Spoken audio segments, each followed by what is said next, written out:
Kaixo baratzazaleok, ostiralero bezala, hementxe gaituzue hiri baratzea saioarekin. Baratza eta baratzeko kontu ezberdinak zuei gerturatzeko intentzio guztiarekin. Gaurko saioa Lizarraldean hasiko dugu. Gorka igual izanen dugu gure gaurko lehenengo gonbidatua. Gorkarekin orburuak landatzen ikasiko dugu. Ondoren, Bakedano herrira joanen gara. David Ruiz de Galarretarekin masusta gorriak jasoko ditugu.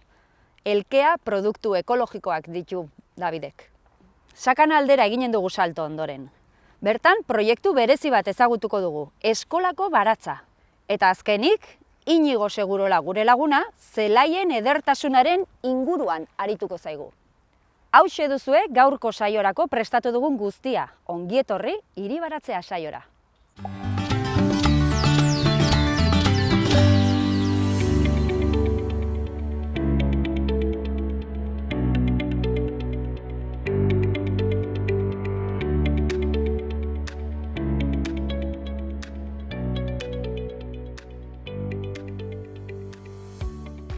Gorka, aspaldi zurekin gauza bitxi bat ikasi genuen. Zaintzuren munduan murgildu gintuzun, eta hola arbi-armasare ura erakutsi zenigun, zaintzuriek zer ziren erakutsiz. Baina gaurkoan ere beste gauza bitxi bat, makilak ekarrizkiazu. Baina ez dira makilak. Ez, hau orburuak dira. Orburuak? Ez badirudie, baina orburuak dira. Hau da landatzen dena. Gelditu naiz, pentsatzen nuen, karo, ekarri nauzu honera, orburuak landatu dituzuela esan didazu, eta nik esaten nizu, baina kardoak daude menda. Eta esan didazu, ez dira kardoak. Ez, hauek orburuak dira, bai. Baina oso bitxia da, zu makil bat da landatzen duzuna. Baina honek adibidez eta honek, bi makil hauek, berezitasun bat dute. Bai, hauek daukate ezberdintasun bat, ez? Hau adibidez, ja, lehorra dago, eta hau landatzerakoan orburu bat aterako litzateke. Zergatikan, hemen ikusten denez, hemen daukagu yema. Ja. Hau, behin landatzerakoan, yematik aterako litzateke hor dagoen orburu txikia, hori da. Gero hemendik aterako zen pizkat hau dago pizkat garatuagoa. Hau adibidez landatua genuen pasan urtean. Orduan, hemen ikusten dago ondo prozesua, ez? Hau da landatzen deguna. Hau da, urten landatutakoa, ez? Pasan astean landatutakoa. Orduan, landatzen ditugu, oso garrantzitsua da landatzerakoan yema bat eukitzea gutxienez. Gutxienez bat. Bestela, etzen ez zeraterako. Hau bezala. Hau adibidez, hau jartzen baldin badugu, etzen zeraterako. Orduan, beharrezkoa daukagu yema bat. Orduan, behin hau landatuta, hau darama aste bat. Hau adibidez, pizkatxo bat atera doa, eta hau hilabete bat edo eramango du. Eta hau, iazkoa esan duzu, iazkoa da, hori da. Eta honek... Gauza da, bai, bota. Gauza da, ez dela iazkoa, baizik eta orburuak landatzen ditugu, iaz landatu genituen, iaz usta hartu genuen, eta aurten ez dugu berriz landatu behar. Orduan, bi urte irauten dute. Bueno, landare edo makil edo deitu nahi duzun bezala berak, balio digu bi urtetako ustetarako. Hori da. Eta landatzen dugunean, adibidez honek esan duzu daukala bakarra. Honek emanen liguke orburu, hemendik landare bakarra. Baina balitu bi edo hiru? Gauza da, hemendik aterako da urten landare bakarra. Bai. Baina datorren urtean, hau, bere sustraiak handituko dira, eta yema gehiago aterako dira, orduan... Landare gehiago. Landare gehiago aterako dira, orduan hemen dauzkagu 1, 2, 3 eta 4. Ze gauza misteriotsua, osea... Bai, barazkiak daukate hori, ez? Azkenen, irudi landatzea beti gauza bera landatzen ditugula, baina ez, azkenean... Eta gero honek, hauek landatzen dituzue, justo orain gutxi gora bera uda bukatzen ari dela, edo? Hau landatu barra da, iraila hasieran, abuztu bukaeran, segun. Gauza da, ez baduzu hor landatzen, lehenengo usta ez duzu hartuko. Hau orburuak bi usta daukate temporada berdinean. Bat izango da urria azaroa, eta beste izango da otsaila martxoa. Osea, 2 hilabetetan edo jaso dezakegu lehenengo uzta hori, ez? Eta gero bigarrena, etorriko da, behin negua bukatu ondoren, hotz gogorrak bukatu ondoren, orduan hartuko ditugu bigarren uztak. Landare gogorra dela esan dezakegu, hori da, ez? neguko landarerik gogorrenetariko bat. Eta babesik behar du, edo hor bere hortan bera bakarrik? Hau adibidez, hori kanpoan egoten da, eta oso ondo datorkio hotza. Izotza ez baldin badu egiten, neguan, gero horburuak ez dira hain ondo ateratzen. Orduan, hotza behar du. Behar du hotza, eta guzkiak kalte egiten dio? Udan bai. Udan azkenean... Irailan ja bero handirik adibidez... Irailan ez hori da. Irailan gauza da landatzea eta pizkanaka ezitzea. Gero urrirako landarea halako tamaina izango du eta ja behin hasita horburuak hasiko lirateke. Hau da, horburu pasan urteko horburu bat, ez? Bai, gelditu dela ja. Gelditu dela ja lehorra, baina ja hemendikan horburuak aterako lirateke. Ikusten dut, batetik bestera, distantzia hilara bakoitzen jartzen duzuena txikiago dela hilaratik hilarakoa baino. Hori zergatik? Bai, hori ekologikoa denez, guk azkenan egin behar duguna da belarra ez ateratzea. Orduan, haien artean, behin handitzen direnean, ukitzen dira haien artean eta orduan ez dute lekure guzten hemen belarra ateratzeko. Eta orduan, guk erdian uzten dugun lekua da traktorearekin pasatzeko eta rotabatorearekin belar guztiak entzeko. Garbitu egiten duzu. Baina egon zitekeen hor beste bat. Bai, baina orduan garbiketa egiteko. Baina garbiketa eskuarekin egin barko leguke, orduan txarrago da. Bale, nik, hau landatu nahi baldin badut, zer landatuko nuke? Noraino? Karo, bai. Zei, nola landatzen dut? Bai, hau da oso errez, azkenean, hemen jema daukaguneaz, utzi behar dugu jema kanpora begira. Kanpora? Bai. Eta orduan alderantziz? Ez, gaizki ulertu dizu. Gora, baina kanpora. Gauza da, onaino landatu barko genutu.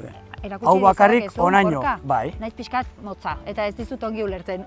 Ulertzen dizut esan dizuna, baina ez dut ikusten. Bai, noski. Bai, zaizu? Daukazu tarterik, hola? Bai, hemen tartea daukagu. Bai. Begira, zulotxoa daukazu. Orduan hemen. Bueno, hau suposatzen dut beharko duzula beste... Bai, hau Hau da nik eskatu dizudana orain momentuan. Hori da, hau atzurrarekin egiten dugu eta asko sobe da. Bai. Baina, hau da oso erreza. Sartuko genuke... Jema beti goruntz begira. Bestela, bera juten baldin bada, ez da aterako. Karo, gu behar dugu gora. Bera itoko egin da.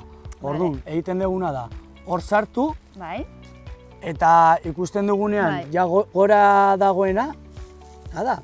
Orduan jatapatu eta listo, ezta? Eta ondo ureztatu, hori da gauza, orain beharko zuena da ondo ureztatzea. Behin ondo ureztatuta, ze aterako litzateke? Lehen aipatu dugu azuna, ezta? Hori da. Lehen da biziko landarea, edo hementxe dagoena. Bai. Jo, ze misterioa. Osea, gelditu naiz pixkat flipatua, horburuen munduarekin. Behin landatzen duzunean, ikusten dituzu makillak eta esaten duzu, jo, eta hortik aterako da zehose, azkenan ikusten duzu makille hor bat, eta aten duzu, jo, aterako da zehose hortik. Eta ateratzen da? Ateratzen da Nafarroan oso preziatua dugun barazki bat, horburuak, ezta? Bai. Jo, mila esker, Gorka. Gero ere oso garrantzitsua da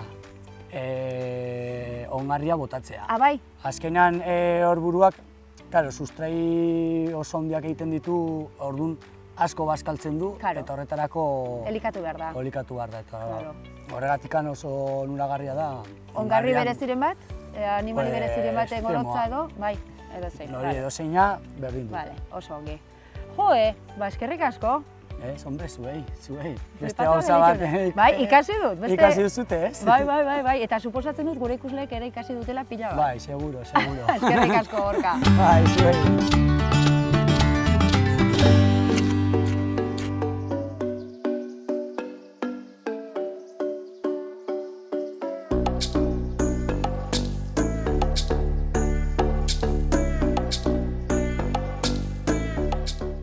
Frambuesak ditugu gaurkoan jasotzeko, baina, bueno, masusta gorriak, ez? Masusta gorria, bai. Masusta gorria deitzen da hau. Ez da oso normala, David. Ez da oso... Nik bintzat oituan nago, baso ingurura noanean edo baso alderuntz, hor ikusten ditut, basatiak agertzen zaizkigunak. Baina hau? Bai, landatuta ez dira asko ikusten, ez? Bakarrenetakoa izanen zara? Bai, bueno, hemen Artazan, ondoko herrian, badago beste bat. Bai, badago beste bat? Egiten duena mermeladak, eta hori ere masusta gorriak, eta marrubiak, eta groseiak, eta gehiago baditu. Baina zuk ere bai, badituzu masustak eta jaso ditugu, hola, hartu eta agora sartzen ditugu. Bai, oso gozoa daude. Oso. Noiz izaten da jasotzeko epea? Orain iraila da, iraila bukatzen ari da, baina badauzkazu orain. Noiz hasten da? Normalean, ekainetik urri arte irauten du denboraldia. Orduan, eman ibiltzen da, ez? Udaldean ere jaisten da pixka bat ekoizpena, beroarengatik, baina jasotzen da... Zer da, marrubiaren antzeko fruitu bat esan dezakegu? Bai, denboraldia pixkat motxagoa da, baina antzekoa da, marrubiaren antzekoa. Bale, behin jasota, nik hau egin dezaket? Jan, baina zuk zer da egiten duzuna? Hartu ditzaket eta mermelada egin dezaket? Bai, hori da. Zuk esaten duzu bezala? Hori da. Baina zuk nola... Aukera bada, hori mermeladak egitea, baina nik egiten dudana da freskoan saldu. Baina hau ez da, freskoan nik dentan ez dut horrela ikusten? Bai, normalean nik sartzen ditute kutxa berezi batxutan eta saltzen ditut kutxetan.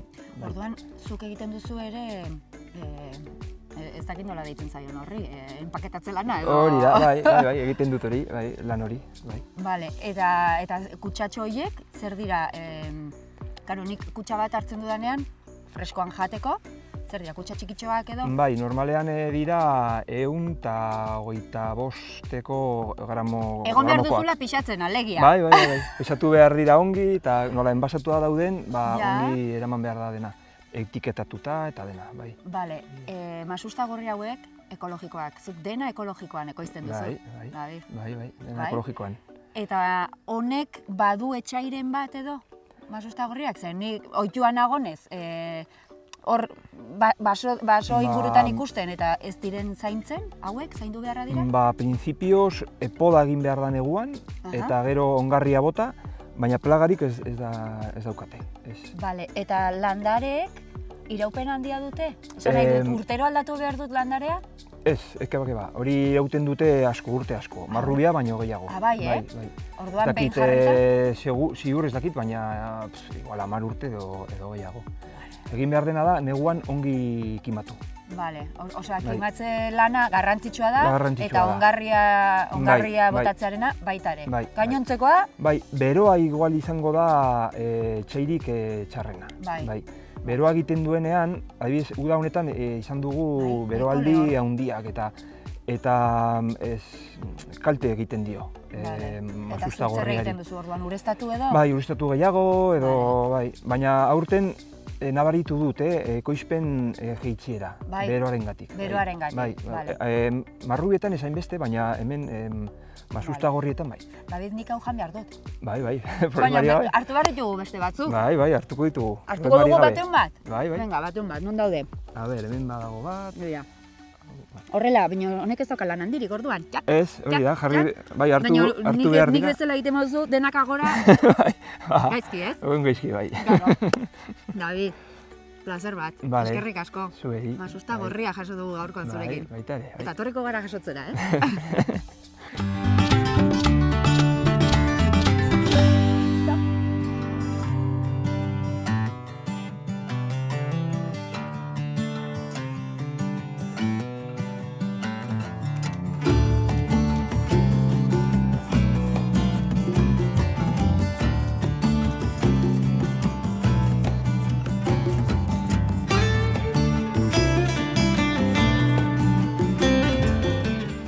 Bueno, gaur Lakuntzako Herri Eskolan, Mariaje Villanuevarekin. Bertako, bai, eskola, zoragarria, bertako irakaslea zarazu. Bai. Eta proiektu ezberdinak lantzen dituzue eskolan, eta hoien artean dago baratza. Bai. Noiztik proiektu hau? Proiektu honekin 6 urtetara matzagu, eta egia esan da oso emaitza onak ematen ari da, eta oso gustora gabiltza deno. Jota fuego. Bai, jota fuego. Suposatzen dut ez dela lan erreza izanen, nola antolatzen zarete? Bueno, errezago egiteko bi eremu ditugu, eta eremu bakoitzean baratza badaukagu. Hemen eskuinean dagoen baratza, hori joanen gara, hori da haurreskuntzako aurrek kudeatzen dutena. Eta gero jolastoki handian, han badago LH-koena. Bale, orduan aurrezkuntza, lehen hezkuntza, biak banatzen dituzue? Banatzen ditugu, aurren lana errezteko gehien bat. Ongi. Ikusi ditzakegu eta bertan hitz egin pixka bat helburuen inguruan eta? Bai? Inongo arazorik gabe.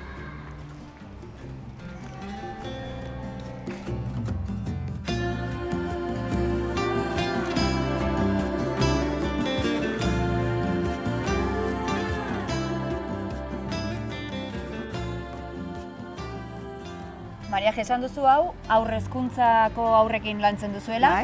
Baratzea proiektu honek, ze helburu ditu? Bueno, nik 3 azpimarratuko nituzke.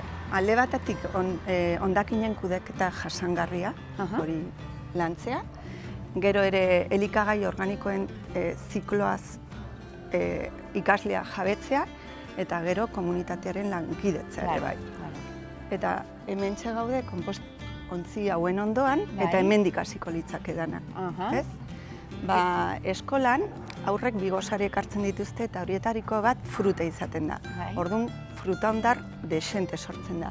Hori ikasleek batzen dute eta botatzen dute konpostontzira. Beraiek etortzen dira? Beraiek etortzen dira, aste bakoitzean gela batek du ardura eta egunero gustutzen dute.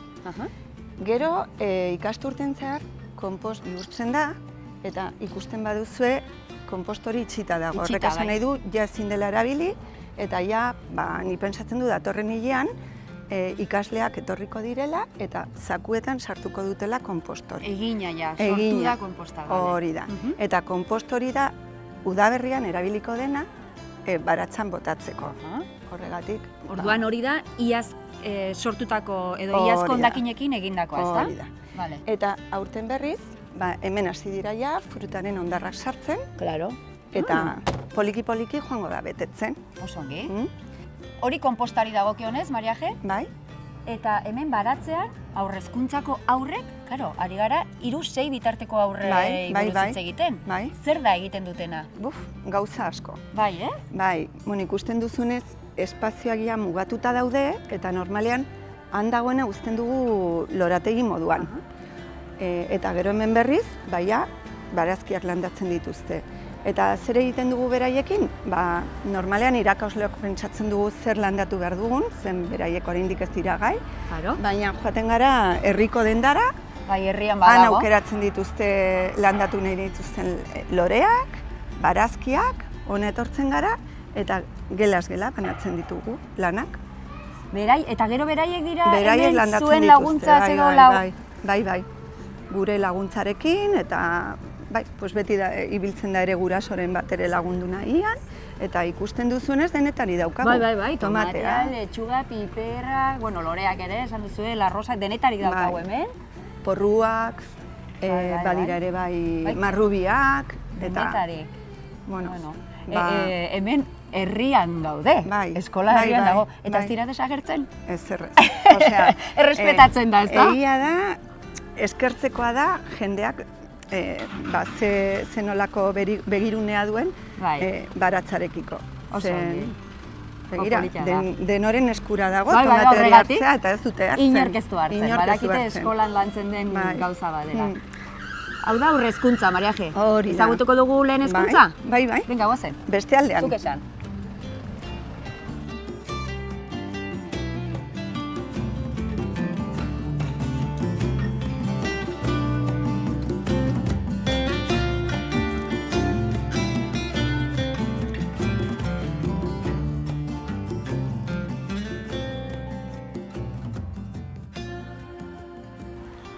Mariaje, lehen hezkuntzako eremua, ezta? Hau da beraien baratza. Zer da hauek oskorragoa dira, aur hauek? Zer da egiten dutena hemen? Beraien lana udaberrian hasten da, apirilan gutxi gora bera. Eta gehien bat, 6. mailakoak izaten dira protagonistak.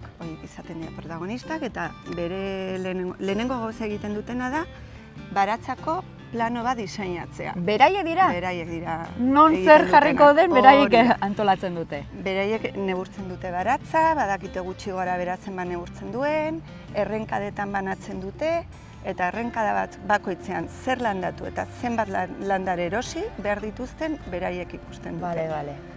Oso ongi. Batzutan ongi ateratzen da, beste batzutan gaizki, baina, beraien ardura da. Gaizki ateratzen denean ikasi egiten da. Hori da. Akatsetatik beti ikasten dugu. Gero, egia esan da, beti sortzen den uzta ez da berdina, eguraldiaren arabera, eguraldiak zerikusi handia du eta, bueno. Eta uzta horrekin? Nola banatzen da uzta gero? Begira, orain egin izan dugu, eskolan hasi izan direnean, etorri dira gelaz gela, eta lehen ez dizut aipatu gauza bat. Maila bakoitzak errenkada baten ardura hartzen du. Orduan, orain iraian ikasturte hasi denean, beraiek landatutako uzta jaso izan dute. Orduan mailaka doaz, errenkadak eta uzta ere maila horien arabera. Baina banatzerakoan nahi izaten dena da ikasle guztiek baratza ezberdinak eramatea. Orduan horretarako jasotako uzta barazki ezberdinez betetako lotetan banatzen da. Eta hemen ere egite dituzue saskiak. Hori da, saskitxoak. Eta gero lote horiek zozkeatzen dira. Zozketatzen dira eta helburua da ikasle guztiek zerbait etxera eramatea. Eta, aurten pentsatzen genuen, ez genuela lortuko, horrenbesteko eguzkia eginda eta, baina bai, sortuko da. Ikasle gutxi batzu falta dira, oraindik etxera eraman ez dituztenak, baina baditugu hor kalabazina jasotak, oraindik tipulak daude eta oraindik hemen badira zer jasotzeko. Nik arazo txiki bat ere ikusten dut. Eskola baratza batetaz ari gara, eskola ekaina bukatzen da eta iraila arte ez da hasten. Zer gertatzen da udako tarte horretan? Lehen aipatu dizudan gauza bat oso importantea da, proiektu honetan komunitatearen lankidetza landu nahi dugula. Orduan, proiektu honetan inplikatzen dira asko familiak. Eta adibidez, udan nahi dituzen familiak apuntatzen dira eta aste bakoitzean bizpahiru familia daude honetaz arduratzeko. Beraiek arduratzen dira, mantenimendua, behar den ureztatzea eta guztia. Ikasleek egindako lanak, belartxarrak kendu, jarraipena. Horren jarraipena beraiek egiten dute. Oso proiektu polita, Eta gainera, politia da zen etortzen dira ere seme-alabekin eta giro politia sortzen da. Horrelako proiektuak beste eskoletan ere landu beharko lituzkete. Badakit batzutan lantzen dela, baina oso... Egia esan da hemen oso eskuragarri dugu baratza. Eta gainera, ez dakit, esaten dizu bezala, hor adibidez, tresnak ditugu, sekulan ez dizkigutela purtu eta konfiantza dago herrian, ez da? Konfiantza dago herrian eta herriak ere maite duela eskola baratza. Guk ere maite dugu, zuek emandako proiektuaren berri jakitea. Eta ipatu nahi nizun ere bai, familietatik aparte ere, herriko jendea ere sartzen dela, adibidez. Lurra prestatzeko makina behar balin badugu, Konstantinok uzten digu eta... Bizilagunak horretarako, ez da? Horretarako. Oso, ongi. Ojo, mila esker, Mariaje. Plazer bat, zuen berri jakitea. Eta nahi duzuen arte. Ara, gonbitea egin digu.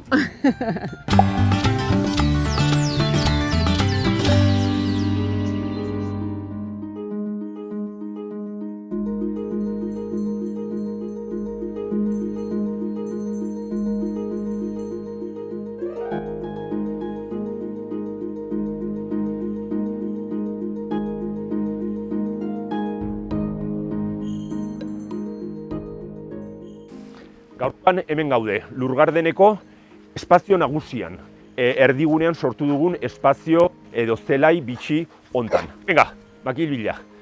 Julia, Martin, Kontxita, hemen lau txakur ditugu, Carmen baita ere, baina guazen txakurrak alde batea ustea, eta hemen sortu dugun espazio hontaz pixkat hitz egitea. Ikusten dezuenez, hemen badaukagu, zonalde bat, belarra, astero mozten dena, belar motza edo soropila euskeraz. Eta gero beste gune batzuk nun belarra, zelaia, bere kabuz garatzen uzten dena. Hau soilik urtean behin mozten dugu. Irailaren bukaeraldea mozten dugu eta berriro gutxi bertako zelaietan egoten diren landaren asketak bere osotasunean garatu ditezen, haziak bodatza ditzaten, eta nolabaiteko anarkia honek daukan edertasuna eta ekarpena nolabait lorategian txertatzeko. Nik urtetan haitu naiz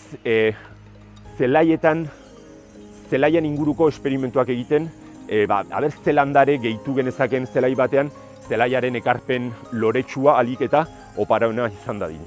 Eta nire ondorioa izan da, zelai bat izango dela berak nahi duna. Oso zaila da, zelai baten landaredi egitura eraldatzea, eta hori urtero errepikatzea. Igual lehendabiziko urtean lortuko dugu, baina hurrengo urterako sartu dugun landare hori galdu da.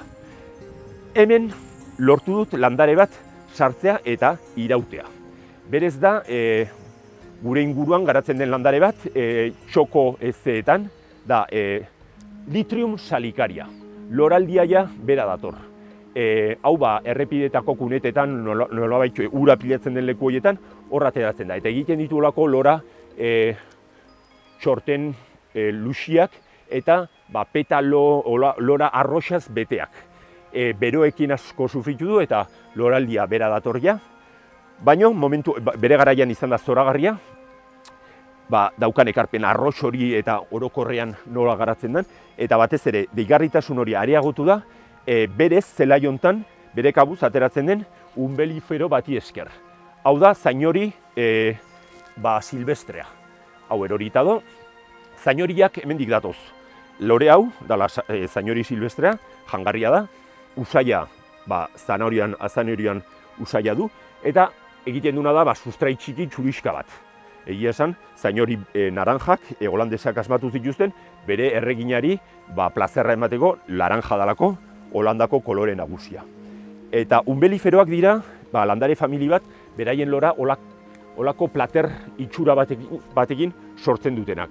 Intsektu pila baten erakarle dira.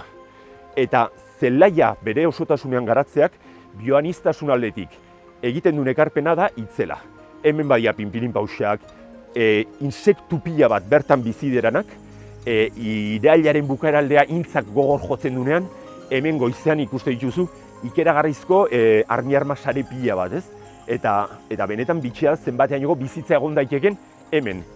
Belar motzean aldiz ez dago bizitzarik. Eta belarra moztu oso gutxi. Moztu eta horretako energia behar dugu. Gasolia behar dugu. Orduan, jasangarriak izateko, bi hauek uztartuta, belar luzea eta belar motza uztartuta, oso eskema politak egin daitezke, eta nik uste dut hemen badugula adibide polit bat. Momentu honetan, azanahoria silvestreak tope loretan, Litrium salicaria badoa, baina oraindik gelditzen zaio bere momentua. Hemen badia batzuk azten aibianak, oseake, eta hori, bioaniztasun aldetik, eta honek jasangarritasun hildotik daukan garrantzia, ukaezina. Hemen ditut, familia guzia zai, aber makila noiz bota, erotzen dira makilarekin. Martin, Julia, Carmen, eta Gontxita txikia, amontxar bat, nahiko traketxa da, ume txikiak ez zaizkio bat ere gustatzen, kotxke egiten die, Julia da kanpeona bat, eta orain, aipatu nahi dizuedana da, hemen Lurgardenen daukagun mirari bat. Urmaela hau, forma borobildun urmaela hau, ikusten dezunez beltzez margotuta dago, bera, ez da nozutela usten lan egiten. Beltzez margotuta dago, eta honek egiten duen ekarpena, berdea eta beltza, iruditzen zaidala gauzik elegantena. Gero, urmaela honen forma da zirkulo perfekto bat. Sakonera, erdian, honeaino, metro bat eta erdi. Ez dauka ur errenovazioik, ez dugu ura mugitzen, eta ura ez da kaltetzen. Eguzkia ateratzen denetik sartzen den arte, bertan ematen du, temperatura altu hartzen du, eta hemen ez da berdetzen. Norbaitek tesi doktoral bat garatu nahiko balu misterio honen inguruan, etor dadila, eta aztertu dezala. Eta bestela, Iker Jimenezei deituko diogu, kuarto milenioko horta, eta ziur izango gula hemen daula una, txuru, nola hitz egiten duen tipo horrek. Baina benetan da zerbait, harritzen hauena, ez dakit da, zirkulo forma dulako, ozergatik, edo Mari gure jainkosa pozik dagolako eta honea etortzen dalako gauero freskatzea. Eta Mari ez, baina ikusiko zuen, Julia, ere alabatxo ederronek zelako salto bitxiak egiten ditun urputzu honetan. Julia? Venga, salto ingo zuen gainguan, ez? Venga, hartu!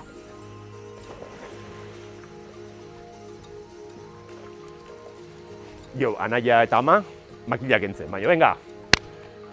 Disfrutatu, polita dela. Venga, musu.